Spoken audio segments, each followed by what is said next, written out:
Welcome to Session 5 of Patchwork Stay-cation. Today we'll be talking about Washington sidewalk and Kentucky belle. Let's get to it.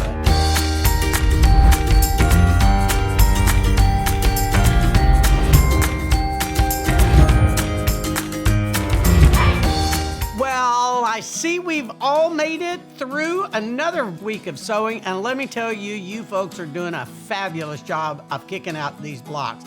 Every time I see a new colorway, I want to do another one myself. And I'm telling you, I'm running out of time to do all of this. Hopefully, I'll try not to get over-inspired, but congratulations on doing a beautiful job. Now let's take a look at the block. On the table in front of me, you're looking at Washington Sidewalk on page 14 in your book. Now, this would be a good time for me to make you aware of the fact that if you were to go to the front, in the very beginning of the book, it also says Washington's Pavement. So there's two names there, Washington Sidewalk and Washington's Pavement. I would like to tell you that wasn't an error, but that wouldn't be true. But however, the block truly does get recognized with both names.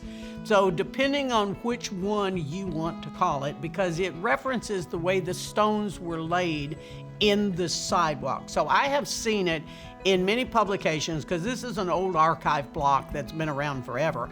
And so you call it what you want to. Call it Washington Sidewalk Pavement or Pavement Sidewalk or whatever. But let's look at the block. If you are using your Accuquilt cube for this is one that is a little weird sizing, and it would require you to have two different cubes.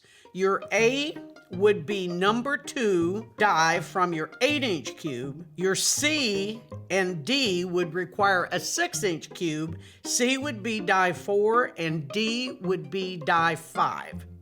Now this will give me an opportunity to tell you what you can do. C and D could be used from the 8-inch cube, but they would be way oversized. And then after you made the block, you would have to re-square that. But you could use those, because too large is very different than not large enough as far as working. And in this setting, you could pull that off. If you're working traditional, I would do exactly what the book tells you to do. And I know that some of you are getting confused on this because you're using a ruler and you're looking at measurements in the book and you're trying to make that work. There's 3 techniques. You must choose the technique you're going to do. If you're going to work with Accuquilt, Accuquilt is one method.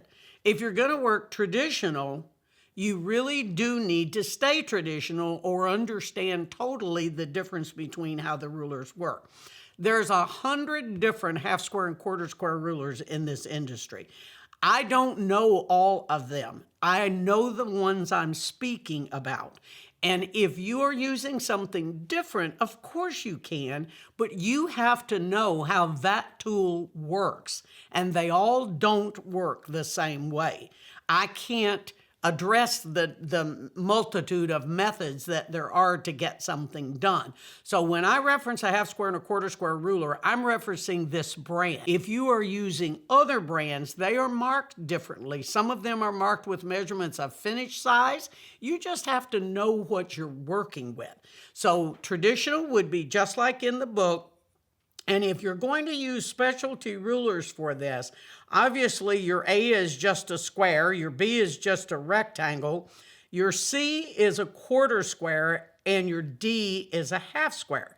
I actually cut the C and the D both out of a 2-inch strip. My C's, I use my quarter square ruler, and my D's, I use my half square ruler. And that is spot on. If you like a little extra room when you're doing these, and I consider this block very similar to doing a diagonal set on a quilt, because it is a diagonal set of sorts. And so consequently, that's about the only time I oversize and I'm willing to true up afterwards. If you want to, you could cut that C and D as a 2 1/4 inch strip, and that'll give you a little bit of a leeway, and then you can true up to your 1/4 inch when you're finished. So those are your methods. Now, on the table, this is my blue colorway. I have also made it in the black colorway. Now, as it lays on the table, what's really interesting is this center A is nothing but a 9 patch. What really is a little tricky on this is how your A, B, C, D unit is sewn. So let me open this up. Now, this is my 30s block. And so if you look at this, I have put 2 of the A, B, C, D elements on the side.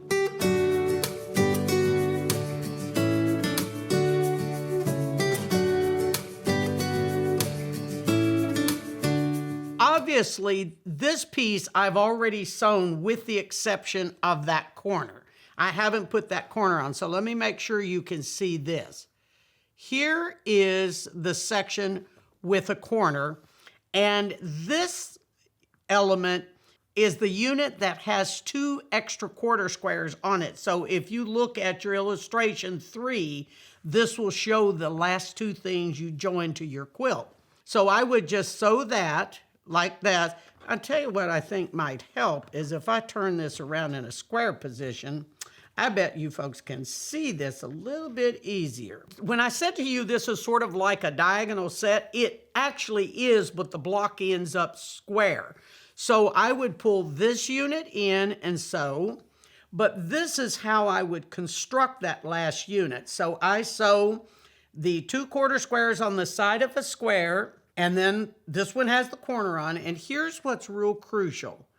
When you join these 1/4 squares here, you've got to make that fit like right there. So these are the last 2 things that go on. Now, as you look at your drawing, the D in a diagonal set, or anytime I'm doing a diagonal block, the 4 corners are the last thing I put on that block. Even though the pattern says so, I just don't, because I think you can keep your corners cleaner if you make the block, then throw that corner on, because you can fold that down and have that point be right in the center, and you won't lose your 1/4 inch. The sewing on this is so simple because there's nothing here we haven't done before. Your 1/4 square triangles are your geese. Your 1/2 square triangles are your wings. You've all done those. So this is actually a real simple block, and I don't think you're going to incur any problems at all with this. Now let's take a look at Kentucky Belle, which is on page 13 in your book. Now, I will tell you that this is one that I took some liberty with, being from Kentucky. I ran across a poem eons ago when I was researching the Civil War, and it was titled Kentucky Belle, and it was about a horse. And I just was fascinated by the story. And in your free stuff, we're going to give you that poem. And it's a long one. It's about 3 pages. So that's why it isn't even in the book. But it is what motivated me to rename this block, because this is a block that you would recognize, any of you who do hand applique. And I even taught on a trip to Costa Rica, and we used this block, and I called it, I think, Costa Rica Blooms or something like that. I just took a little liberty with it. Now, this is one for my 30s. As I told you earlier, I'm not going to do this in my black or now in my blue one. But you'll see on the wall behind me is a 2-block table runner. Well, it was going to be 3 blocks, but I needed one for my quilt, so I took one for the quilt. And then the vintage one is a 4-block. And as you look at the pattern in your book, there's a couple of things I want you to pay attention to. The position of where the flower in the corner is in from that outside corner varies greatly. And that is all to your eye. I'm going to give you some tips. So if you will go to that page in your book with a pencil, if you have to freeze this long enough to go hunt a pencil, you want to write these notes down. Once you cut your base square, and I recommend that you cut your square at least to 15, it's going to finish 14. Then I would put a mark on the corners at the 14.5 mark, which is what you're actually going to work with. And then we know coming in from that corner is going to be the 14 finished. I like to come down 2 inches from that corner for this first arc on this flower. So you want to come down 2 inches from the finished size of that corner. Now I could have probably come in 3 inches. Everything is going to depend on where you want your leaves placed in the center. Obviously, if you have 14 as finished and you come down to 7, that's the center of that block. I want, in this block, my leaves were up about 3 inches from the center. Now again, they could have been 2 inches or they could have been 4 inches. Then this base is going to come, it's got to fit this. So the base is going to be determined by where you put this first little flower right here. I cut a template, and you need to be using template plastic. You can do freezer paper. I still use freezer paper quite a bit for this, but I wanted one to show you that I drew it just like this little shape lives, because I want to be able to position these. So I first put this little bud on, and right now some of y'all's eyes have already crossed and you've gone, well, I ain't gonna do that. She better have another block. Remember when I told you early on that I'm giving you some substitute blocks for those that you might not want to do? Many of you have never tried hand applique, and I love it. I don't do lots of it. It is a little more time consuming and it's a little more picky about how you do it, but it's also fun to do, and it's not much different than hemming a pair of pants. Now, if you can't hem your pants, then maybe you don't want to do this, but you can also fuse these. All of these shapes can be done on a fusible base, and then you just fuse it down to the position you want it in your block, and you don't do any handwork. Then you can go back and you can do machine applique over it, you can do a blanket stitch, a buttonhole stitch, or you can put a substitute block in it. So once I put the bud down, I then come in with my vine and make sure that I get it up far enough so that when I put the base of that flower on, I have covered everything. So it's going to take making your template out of either freezer paper or an acrylic that you can see, well, it's plastic, I guess it's not acrylic, so that you can see where to position it. Now, I just cut a base flower and I laid this template on here just like that. And then I just drew around the template so that I would be able to show you my turn line. And then what I ended up and did is I just cut an imaginary 1/4 of an inch. Now, you just need to have some space. This doesn't need to be exact because you're going to turn it under anyhow. Now, if you were going to do this by machine, you would likely, there's techniques where you fold this under and use a glue stick, hold it in position, then you stitch it down with your machine. I'm showing you needle turn hand applique, which is my preferred method for doing this. On this particular one, I have curved it. If you want it curved, you need to be cutting that stem according to your directions in your pattern, but you need to cut it on the bias, because I can then take an iron and I can curve that a bajillion ways. The table runner behind me and the 4 block both are straight based on the look that you want. If you don't want to mess with that, keeping that straight is perfectly acceptable. But I have taken my template material and I just traced this exactly as it lives on your AB.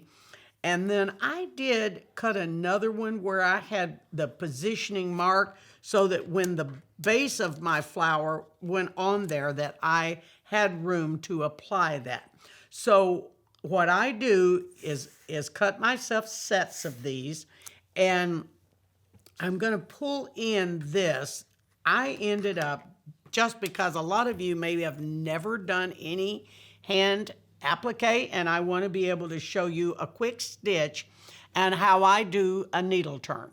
But what I did was I laid my base flower down just like that, and I drew a line around it, and I used a Sharpie, which you, of course, wouldn't do. Use a pencil or something that's not going to show. And I'm on the wrong side on purpose because it'll be easier for you to see this.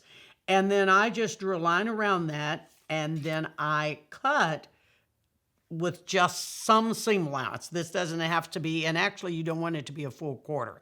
You want it to be skimpy because it'll turn easier. This is a tip that somebody gave me eons ago, that when you pin these, once you're doing handwork, if you pin the pin on top like this, every time you take a stitch, you're going to catch it in the head of that pin. So I put the pins on the back side to hold this in place. Now, normally I would use a little thinner pin, but that's just a little tip for you. Directions on your page, it will reference to take like a little nip to the center, and typically you're going to need it where there's an inward arc, like right here. So I might just hit 2 little spots right there. So by taking those little nips out, what it means is that fabric, once I take my needle, do you see how much gentler that turn is right there?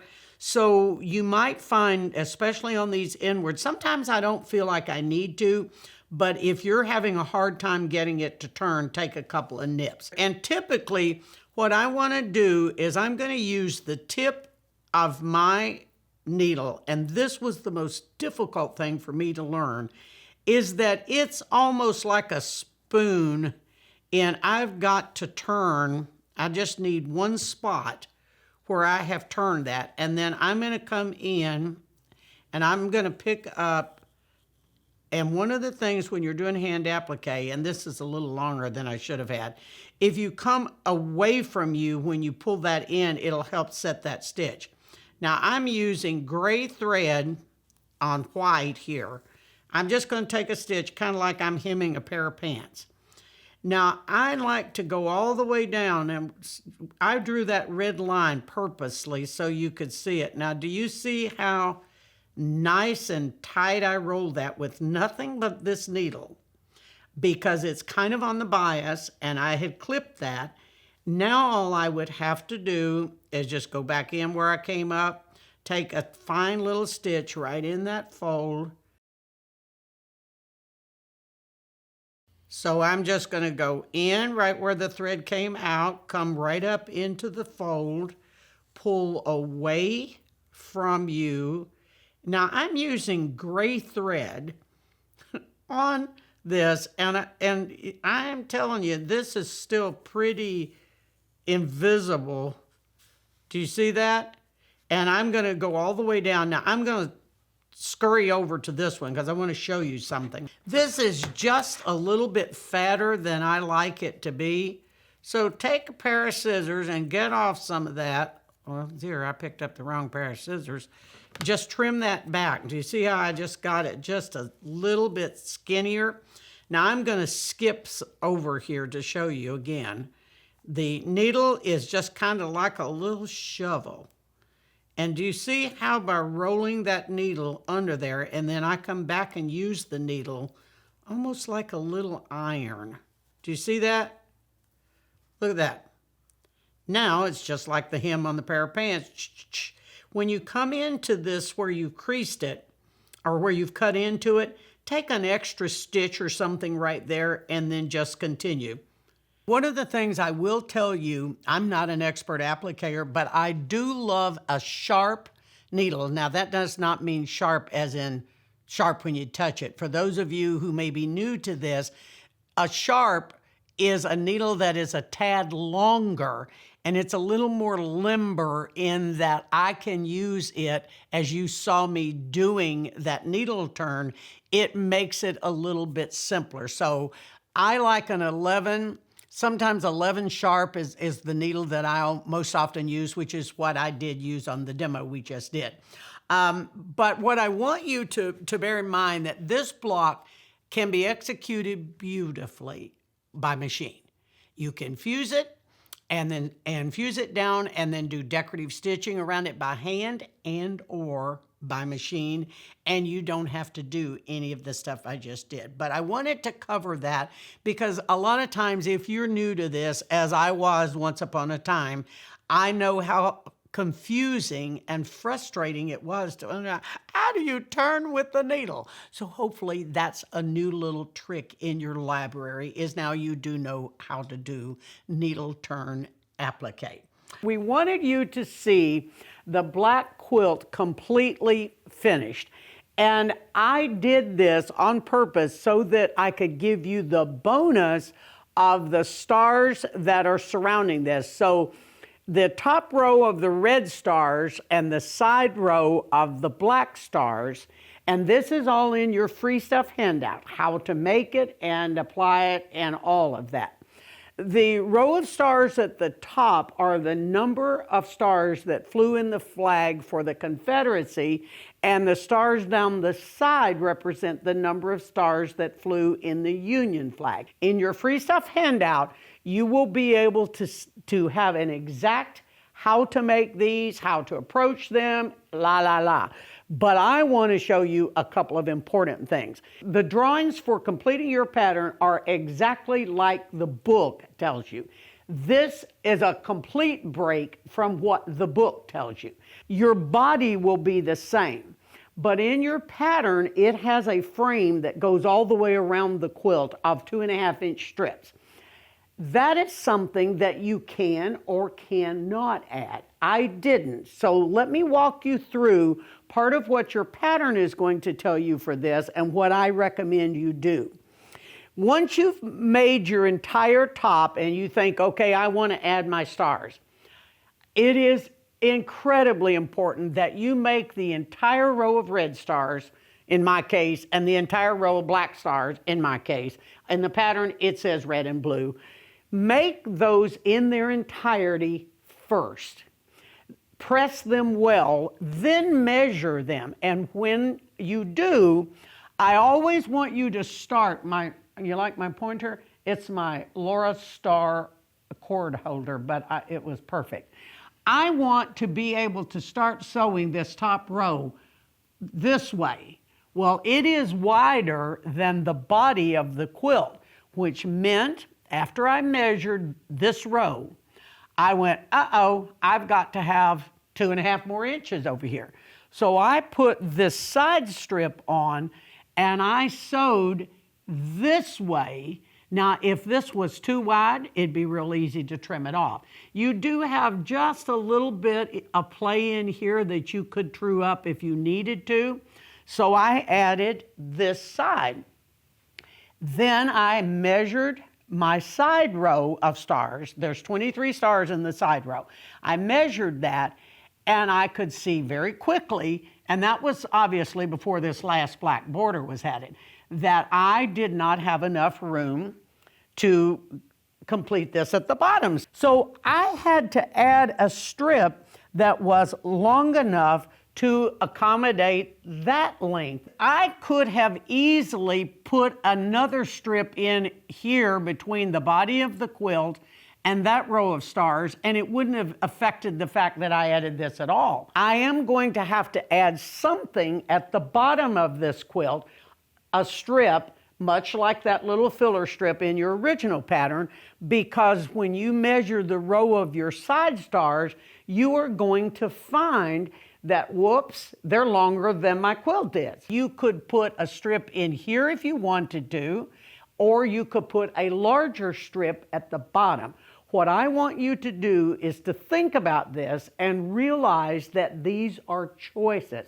I cannot give you an exact for your quilt because, first of all, is every block you did in your quilt spot on to what it's supposed to be. Mine wasn't. I'm guessing yours might not be either. So these are things that you will have to be able to allow for, measure the units, measure the body that they're going to attach to, and make adjustments where you need to. You could probably put skinny little pieces in there. You could put another row of squares in there if you felt like you really wanted them to be in there. But what I want you to take a look at, by adding the stars, and I love the way they look on the black one. I will probably not put those stars on my blue quilt or my 30s quilt, but I wanted you to have a choice of what you could do. You're going to see that I have taken liberty with some of the squares, where if it was supposed to be a square, I might have made it a triangle. I might have repositioned some of those little bars, the little filler pieces from your handout last week. So what I wanted you to do is to see one finished, not with all the 12 blocks within the book, but to give you some fodder for thinking about, oh dear, what am I going to do with these? Many of you have posted extra blocks you've got from past projects. This would be a perfect opportunity to make another quilt and to say, gee, I'm going to put my stars in this one, and I'm going to make the other one just like it is in the book. Now, let's do a little bit of housekeeping. Let's talk about this subscribing thing. I've had quite a few of you post and say I didn't get a notification that the YouTube was up, that the video was ready. Hitting the subscribe button is not your only task. You must hit the little bell by the subscribe button. Then the instant that that video uploads, you will be notified. And many of you, like I did, just hit the subscribe button and then you don't get that. And plus, the cost for you to do this program was a $5 book and your scrap basket. This does enable us, when you're watching the video, even if you aren't doing the program, it's a huge help for us from a logistics standpoint if you just simply subscribe and then hit that bell. It allows us to continue to do this sort of thing. Well, I hope you're inspired now to start thinking about your setting. And I know I gave you a lot of choices in this, but as I've told you on our Facebook page and our chats, that I really want you to have a quilt that is uniquely yours. This is not a published pattern of how we're going to execute with this extra star row, and that handout now is in your free stuff for that, as we've mentioned. But I want you to have the choices to make a quilt that is very, very different from the cover of the book, and that you've learned a lot of technique. So I cannot wait to see who is working on their fillers and who gets quilt 1 done while you've started quilt 2. Thank you so much for all your contributions, for your comments, from your helping your fellow quilter by responding and answering questions. And I can't wait to see you next Sunday. Have a great time stitching.